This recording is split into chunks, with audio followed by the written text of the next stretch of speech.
Donald Trump is going to win by more in 2020 than he did in 2016. From Sky News, this is Divided States. No country on earth spends as much on healthcare as the United States, but all that money leaves millions without care. In Oklahoma, they have to fly abortion providers in. Twice as many people killed by guns than in combat in the Iraq and Afghanistan wars. We've gotten to a place very far from our founding fathers.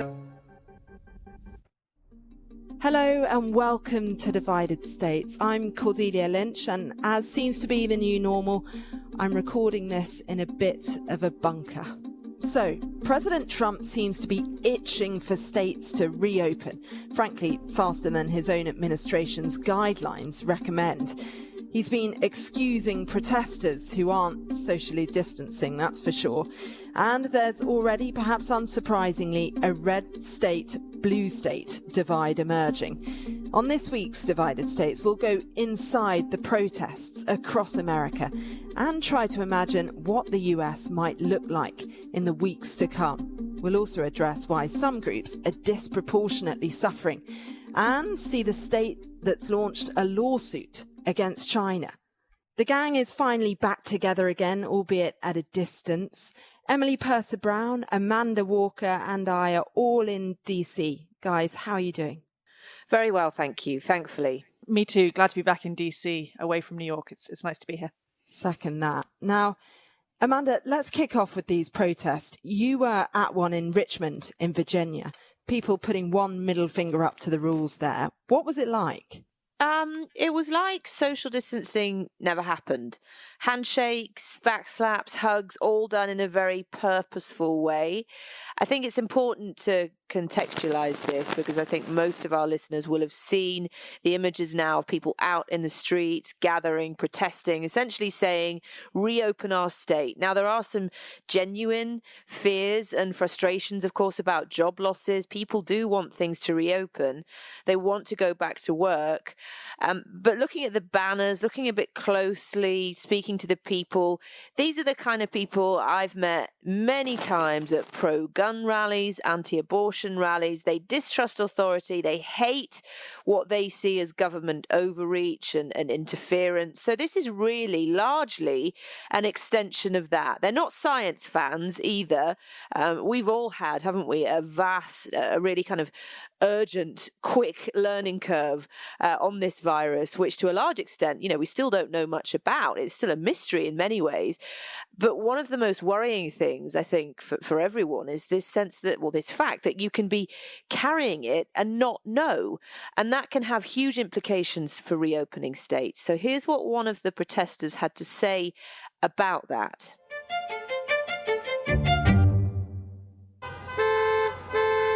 If you have faith in science, it might be hard to understand why people would gather like this while a deadly virus ravages America. Similar protests are happening across the country. Some people are here because of genuine fears about job losses and economic recession. Others are also here to push views on perennial American issues, always ready to voice their distrust in authority, disregarding the medical experts. If asymptomatic people go back to work, they could infect other people who could die. Okay, that's an interesting hypothesis. It's a fact. Yeah, sure it is. You don't believe that? That's science. That's indisputable. That's interesting. If they're asymptomatic, how do they know that they have it or don't have it? Well, they don't. That's the point. So it's mysterious. So it's just this thing that they're saying. So what, is this all a big conspiracy theory? It's your conspiracy theory. Any organic element to this is being seized upon by conservative groups, using their nationwide networks to coordinate gatherings, making the sentiment seem bigger than the polls suggest. Well, there may be 100 or so protesters here, and in similar small protests across the country, millions of Americans are staying at home, and they don't want restrictions to be lifted. Most people know the virus itself will determine when normality can resume. These protests are being amplified by right-wing media and the president himself. Virginia, arise! Liberate Virginia! After Fox News aired a protest, Donald Trump tweeted his support, just a day after issuing measured guidelines about the cautious path states should take before reopening. We spoke to Dr. Saeed Ashraf, who gave us the reality of where Virginia is right now. New York City obviously was the epicenter for a while. Virginia, we're obviously looking at a surge here, and we're definitely very concerned. I think just letting things go at a random, we will lose control of this very fast. A lot of effort has been put in, a lot of good measures in terms of lockdown, and I think we need to be very mindful how we go about opening those doors again. Like so much in America, coronavirus is now a partisan issue, with more Democrats than Republicans feeling extremely concerned about it. But this virus does not discriminate. With well over 40,000 deaths and numbers still rising, these people are going to have to wait.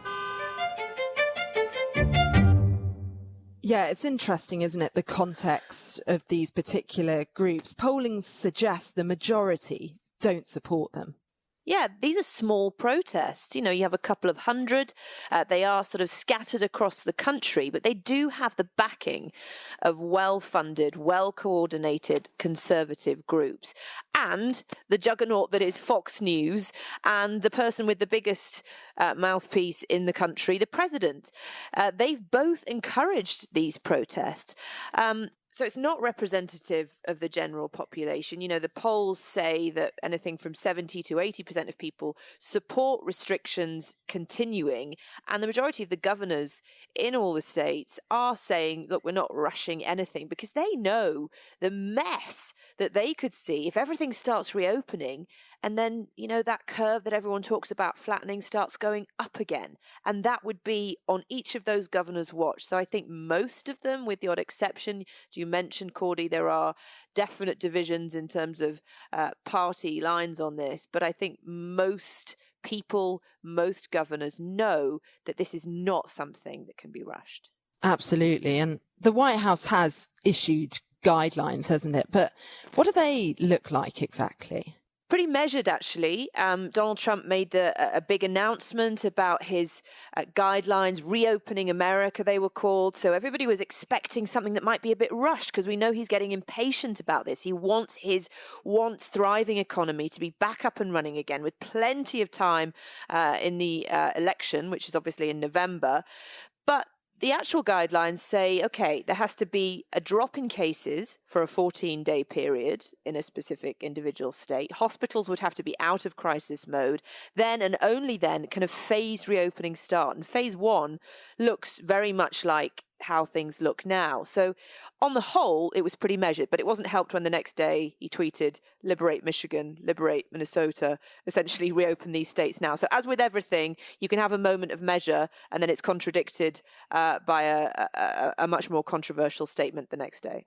Right, we're getting used to this constant disconnect, aren't we? The Vice President, though, Mike Pence, has just said in an interview that, and I quote, by early June, we could be in a place where this coronavirus epidemic is largely in the past and we can begin to move our nation forward. Now, as Amanda was saying, the role of the governors is critical in all this, much to Trump's chagrin at times, it has to be said. And they are emerging pretty forcefully in the pandemic, aren't they? Absolutely. I mean, as Amanda was saying, for the past couple of weeks, there's been this undercurrent of who has power in the situation, whether that's to order ventilators and fine personal protective equipment. I mean, it might seem a bit like playground politics, but the reality of it is states do have quite a lot of individual power. And we've seen that through this crisis. We've talked in the past about the rise of Andrew Cuomo, New York's state governor. Now, we heard last week Trump saying that he had absolute authority. The governors kicked back on that pretty quickly. Just listen to this, Andrew Cuomo not mincing his words. The only thing he's doing, let's be honest, well, it's up to the states to do reopen. By the way, it was always up to the states. What are you going to grant me what the Constitution gave me before you were born? It's called the 10th Amendment. I didn't need the President of the United States to tell me that I'm governor. And I didn't need the President of the United States to tell me the powers of a state. But a really interesting twist this week. Georgia's Governor Brian Kemp is really leading the pack on reopening efforts. As Amanda was saying, mostly governors are taking it pretty easy. But in Georgia, from this weekend, you can go to a barber or hair salon. And from next weekend, you can dine in at a restaurant, which really runs counter to our understanding at the stage we're at with this virus. And it's been an interesting bit of local politics. Mayors in big cities like Atlanta say they were blindsided by the decision. And then Governor Kemp actually lost the support of the one place he might have expected it to come from, the White House. And last night, Donald Trump turning against him. Have a listen to this. I told the governor of Georgia, Brian Kemp, that I disagree strongly with his decision to open certain facilities which are in violation of the Phase 1 guidelines for the incredible people of Georgia. They're incredible people. I love those people. They're great. They've been strong, resolute, but at the same time, he must do what he thinks is right. I want him to do what he thinks is right.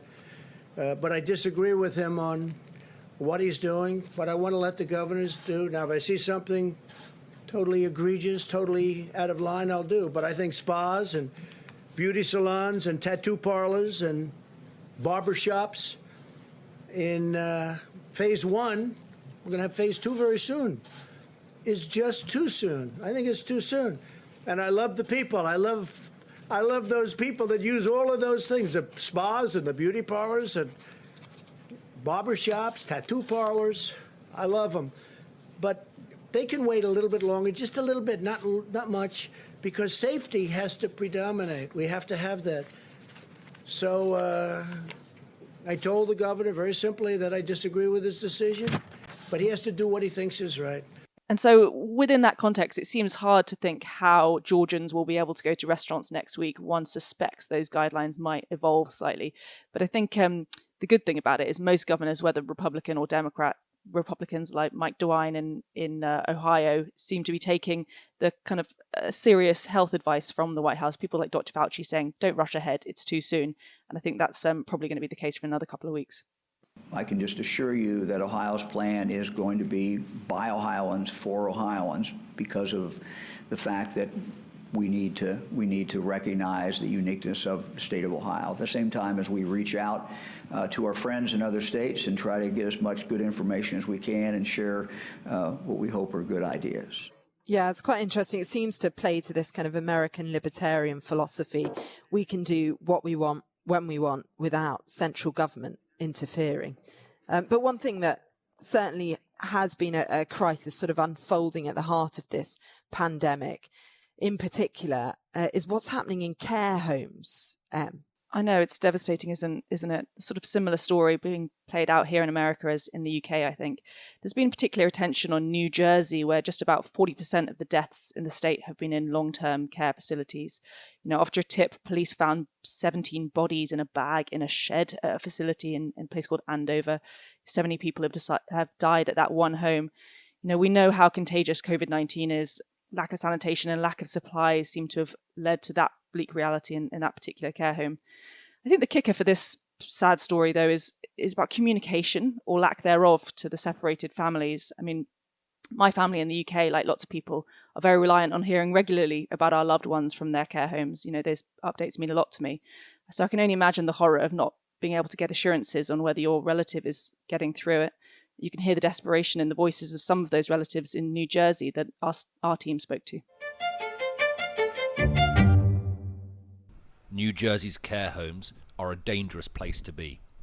29 people, a third of residents, have died in this one over the last 3 weeks, and many of those still alive are now sick. The home closed ranks and shut the relatives out. Nobody told us. I heard it on the news, and no one in the office is answering our questions. Nobody's giving us any details. Nobody's telling us anything. So we're all kind of sitting ducks waiting to see if someone's going to tell us that our family member passed away or if we're going to get a call the next day. We really don't know. Dear Selena Benitez was a resident of Elizabeth Nursing Home. This was her in January, 78 years old and smiling.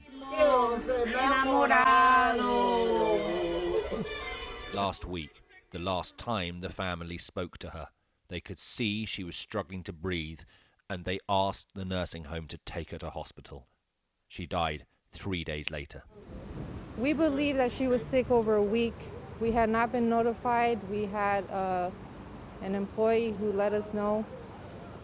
My aunt, who is over there crying right now, was able to speak to her through a video call. She was not able to breathe. She was having respiratory issues. She was exhibiting all the symptoms. And for some reason, she was not taken to the ER. This letter was the first official confirmation that coronavirus was in the nursing home. It arrived after dear Selena had died. I ache for those relatives. I hurt for those relatives for the simple reason is they get a letter from the nursing home telling them what's going on. That is not the way the administrator of this nursing home should deal with the families who are dealing with all of this anguish. We wrote to the nursing home asking them for a statement. They didn't reply, so we phoned them. You have reached Elizabeth Nursing and Rehab Center. Please hold a moment. Thanks for calling Elizabeth Nursing. How may I direct your call? Good afternoon. I'm a journalist from Sky News. We've been told by relatives of people in your home that people have been dying and they haven't been kept informed. I was just wondering whether or not you had anything to say about that. This is not a unique situation to Elizabeth Nursing. Unfortunately, many nursing homes in New Jersey are under the same situation, and we're working with the Department of Health and local health agencies to comply with the department.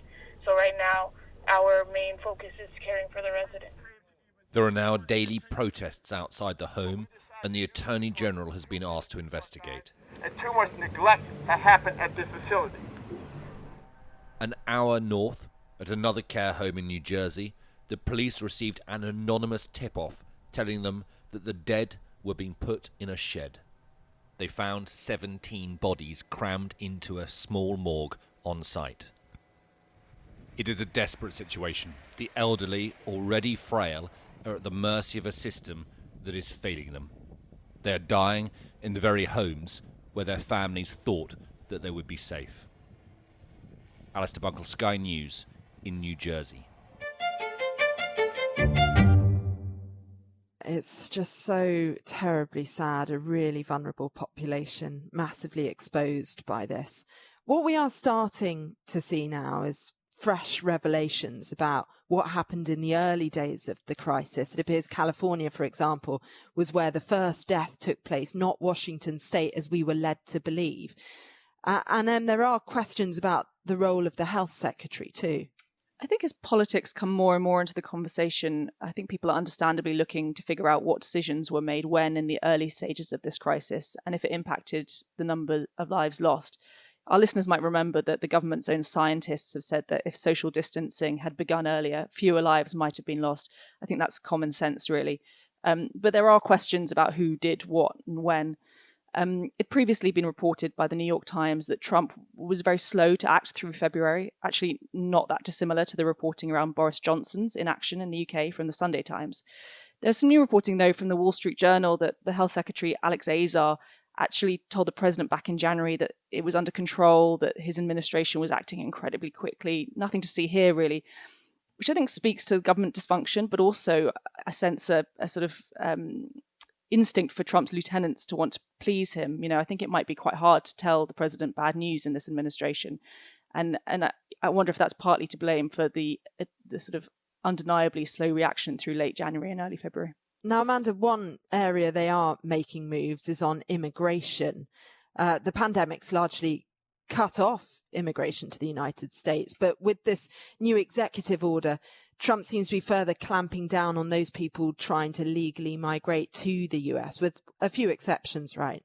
Yeah, or at least being seen to be clamping down. Because as you say, there just isn't much movement of people at the moment. It's the opposite. Everything's at a standstill. And this came in a big, bold, late-night surprise tweet that reportedly had the administration scrambling to come up with this executive order. And it was shot like an arrow really to his base.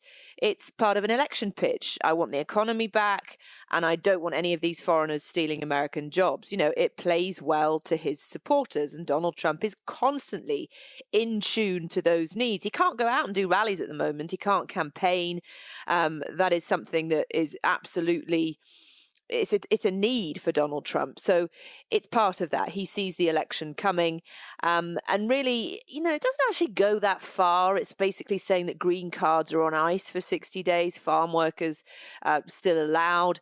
So he says he has a second order that he could implement, but I think it was probably a moment where his very enthusiastic immigration advisors, the likes of Stephen Miller, were probably very glad to finally have an opportunity to have a role in Donald Trump's response to this crisis. Yeah, absolutely. And part of that kind of distraction or focus on the election has been around Iran, right? Making these threats that they're going to shoot down Iranian gunboats. Do you sense a kind of broader shift on all of this for Trump? Yeah, I mean, Donald Trump is probably getting a bit bored of all this. You know, he is definitely relishing the daily briefings, but very often he does talk about other things in those briefings. And this came in another tweet on Wednesday that he'd instructed the US Navy to shoot down and destroy any and all Iranian gunboats that bother US ships. Now, it's the latest in a kind of provocative threat way that Trump has made against Iran. And it's all amid the ongoing scrutiny of his handling of this coronavirus pandemic. So it is that, again, that element of distraction. And once again, it raises fears about the possibility of something rash happening between these two longtime enemies. Remember when that was the thing that we were most worried about? When the US killed Iran's second most powerful official, Qasem Soleimani. Believe it or not, that was only January. The world was very anxious about what retaliation might look like. The world is now dominated by one story at the moment, but this is a reminder that other stuff may be kind of on mute at the moment, but it doesn't go away. Yeah, he could press the button at any point, really. And one thing he has done from the start, is blame this pandemic on China. Now, Missouri, interestingly, is taking out a lawsuit against the country. I think it's the first of its kind. What are they claiming exactly? And does it stand any chance of getting anywhere? It's a really interesting development, as you say. We've long heard from the White House that this is a Chinese virus, a lot of blame placed there. This seems to be an effort to make China quite literally pay for the tragedy that has hit America. It's a civil lawsuit, and Missouri alleges that whilst the Chinese medical community had indications of the sort of human-to-human transition of this virus, they didn't tell the World Health Organization. It says that leaders did little to curb the spread of the virus and allowed people to travel in and out of Wuhan. Now, it all, it fits that narrative, but experts say, to be honest, it doesn't stand a chance. China is protected by sovereign immunity. So I don't think that there is any real anticipation of winning, funds from China for this. The cynical amongst us might conclude, therefore, that it's an effort to gain some publicity for attempting to stick it to China. This has been done by a Republican attorney general. And like I said earlier, it sort of fits in with Trump's narrative of blaming China for something that's happened here.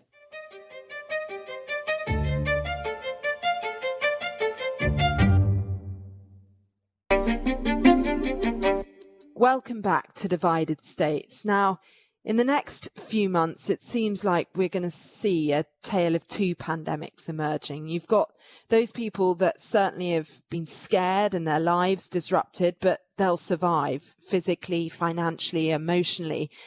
And then there are the others whose lives are going to be altered forever. And one group that's disproportionately suffering are African Americans. We went to Louisiana and we met one family, the Franklins, who lost 4 people in just 12 days. Bourbon Street, New Orleans. The bars are shut, the floats are gone, and so are the heaving masses. But did the shutdown come too late? In February, city officials pressed ahead with Mardi Gras. 2 months later, the city had the highest death rate in America. We're here and we went through Katrina and... The Franklins lost 4 of their family in just 12 days. Every other bed was one of the family members, 4 family members in the same ICU at the same time. It was first my uncle passed, then a few days later my grandmother passed, and a few days later my dad passed, and a few days later after that my other uncle passed. You've dealt with so much loss in such a short space of time. How are you coping? The whole virus is just unbelievable, and what's the hardest for me is some people really think that it doesn't exist and it's not real. And we've buried 4 family members. We've buried my husband and 2 of his brothers in the same funeral, 3 caskets in a row. And I just want the world to know that this is real. 70% of those who have died in Louisiana are African Americans, yet they represent only 32% of the population. Local author Maurice Ruffin believes that is the product of a perfect storm of inequity.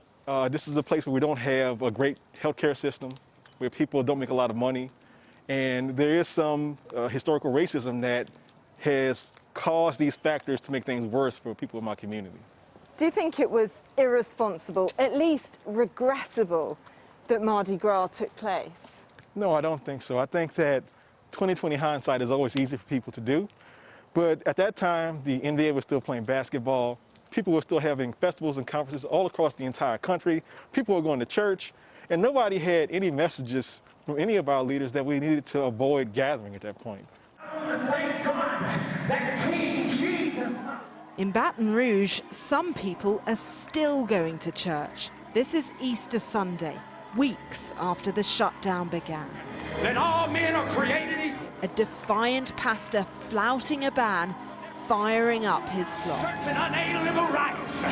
Among these are life, liberty, and the pursuit of happiness. And this freedom that I have does not come from my governor. It comes from my God. For my God created me. Outside, he is unapologetic. What do you say to those people that accuse you of being irresponsible, putting lives at risk? I say to them, don't be a hypocrite. Anybody that's on that road right now, anybody that's in a retail store such as Walmart, such as a liquor store, if you go to those places but will not come to church, you're two-faced. The legacy of Hurricane Katrina haunts this city. Now it's being stalked by a virus, another nightmare for some of America's poorest people.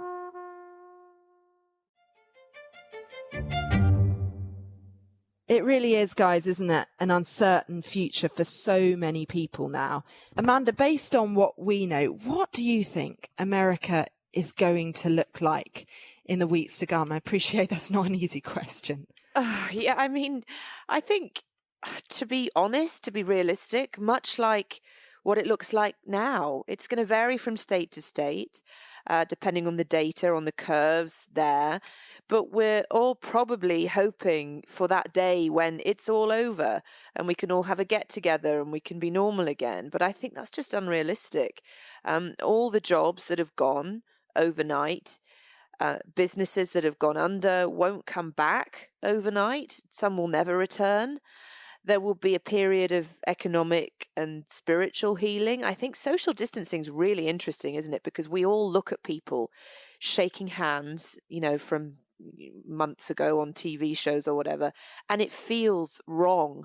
And I think for that to change immediately when this is quotation marks over, I think that will take some time as well. And you know, if we speak from a personal level, if we have family coming over to visit eventually when that can happen, how will we feel about them holding kids and you know, if they've just been on a plane traveling, all of these things, I think the repercussions are going to go on for so long. And there's a fear of a second outbreak as well. People will be cautious, anxious, and then they'll have to choose a president. So I think the next few months are not going to be easy. I think few people are under any illusion there.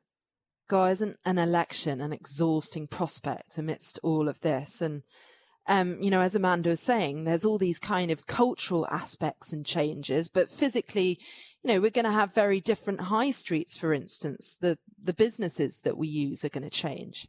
Most certainly. I mean, it's those central pillars of society that kind of make up our daily lives, and one wonders if they will return in the near future. I mean, even things that we know definitely will return, like schools. Plenty of schools now saying that they are out for the whole year, so the kids don't go back until September. That's a real stretch away.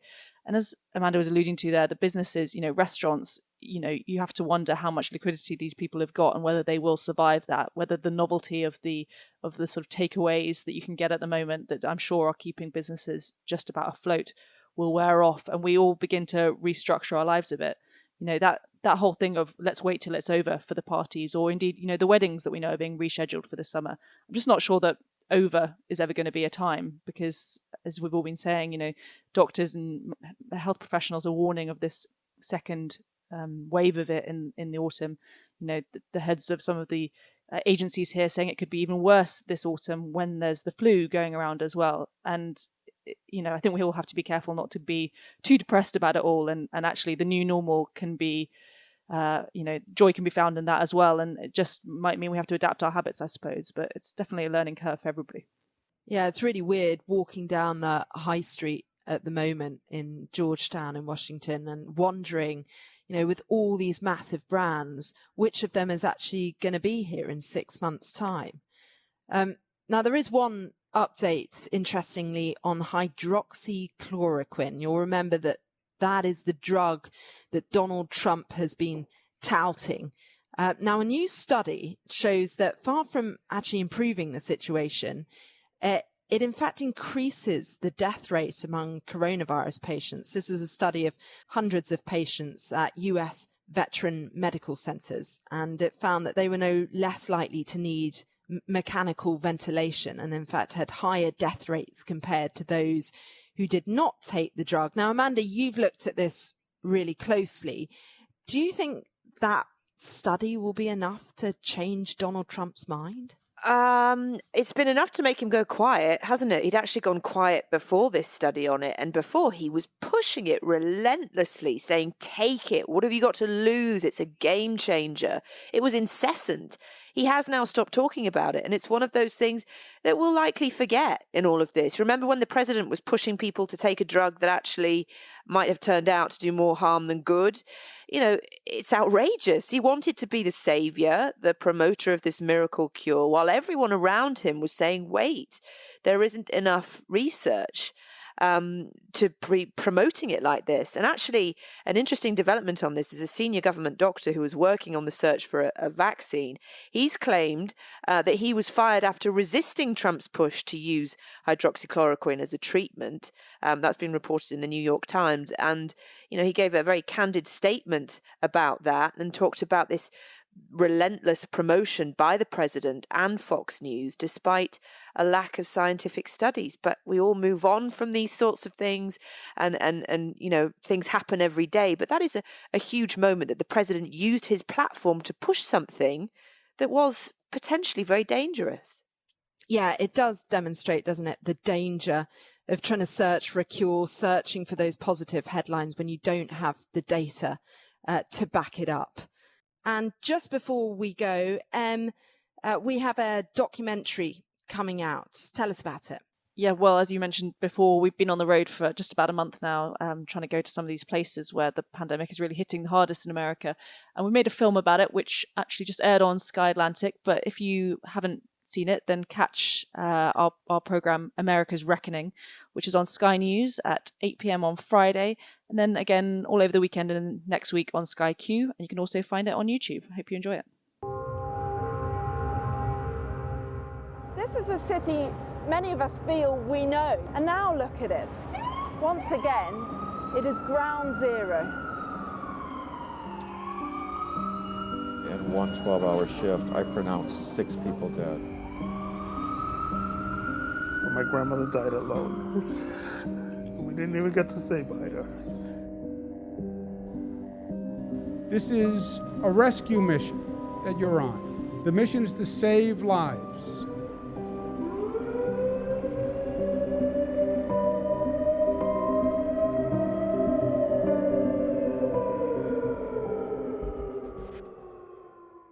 Yeah, we do hope you can tune into that. It's our attempt to try and describe what's unfolded here in America, and there's been a lot of extremes on show. For now, though, that's it from us. Thank you so much for listening. Stay safe. Hope you're holding your family tight. You can follow us in the meantime on Twitter. I'm at Cordelia Sky News. I'm at Walker Sky News. And I'm at Emily Purser. Divided States is produced and edited by Chris Scott, and Becky Cottrell is our producer here in DC, and Emily Upton in New York.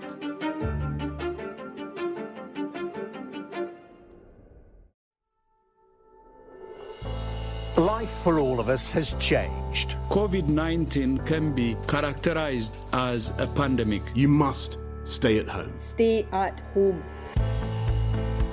In uncertain times, how do you get clarity about what's going on? Life has changed so rapidly for everyone. On the Sky News Daily podcast, we'll give you the story beyond the headline. We're building capacity of testing all the time. I think this is the government responding to public pressure. It's not just the government that hasn't had their eye on the ball on care homes. Keeping you informed through every stage. Everyone is at risk from this virus, whether you're royalty or not. Giving a voice to those at the heart of the crisis. 9/11 was nothing compared to this. When anybody loses their life, it's heartbreaking. On the Sky News Daily podcast, we discuss the story and examine the detail to give you clarity about what's going on here and around the world. Check out the Sky News Daily podcast with me, Dermot Moynihan, from wherever you get your podcasts.